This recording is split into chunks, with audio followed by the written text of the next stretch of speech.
وزیر اعلیٰ شہباز شریف نے کہا ہے کہ چند دنوں میں دہشت گردی کے اندھوناک واقعات ہوئے۔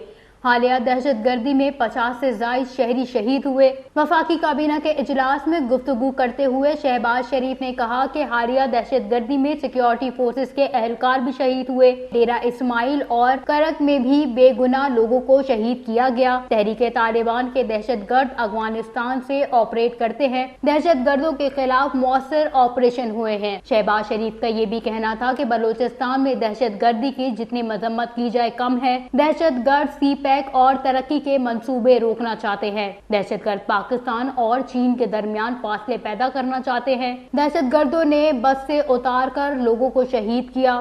دہشت گردی کو ختم کرنے کا وقت آ گیا ہے، جس کے لیے افواج پاکستان کو تمام وسائل مہیا کریں گے۔ انہوں نے یہ بھی کہا کہ بلوچستان میں دہشت گردی کا مقصد ملک میں خلفشار پیدا کرنا ہے۔ دہشت گردوں کے مذموم ارادے ناکام ہوں گے، خاک میں مل جائیں گے۔ ہمیں اپنے دشمنوں کو پہچاننا ہوگا، دہشت گردوں کو شکست دینے کے لیے یکجا ہونا ہوگا۔ وزیر اعظم شہباز شریف کا مزید کہنا تھا کہ پاکستان کے آئین اور جھنڈے کو تسلیم کرنے والوں سے بات چیت کے راستے کھلے ہیں۔ دشمن کے ساتھ نہ بات چیت ہو سکتی ہے، نہ نرم رویہ اختیار کیا جا سکتا ہے۔ دہشت گردوں کے لیے کوئی جگہ نہیں ہے۔ کچھ بھی ہو جائے، دہشت گردوں کا مکمل خاتمہ ہوگا۔ شہباز شریف نے کہا ہے کہ بہت جلد بلوچستان کا دورہ کروں گا اور صوبے کی صورتحال کا جائزہ لوں گا۔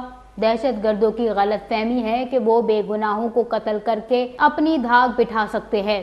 اس سے قبل وفاقی کابینہ کے اجلاس کا 7 نکاتی ایجنڈا بھی جاری کیا گیا۔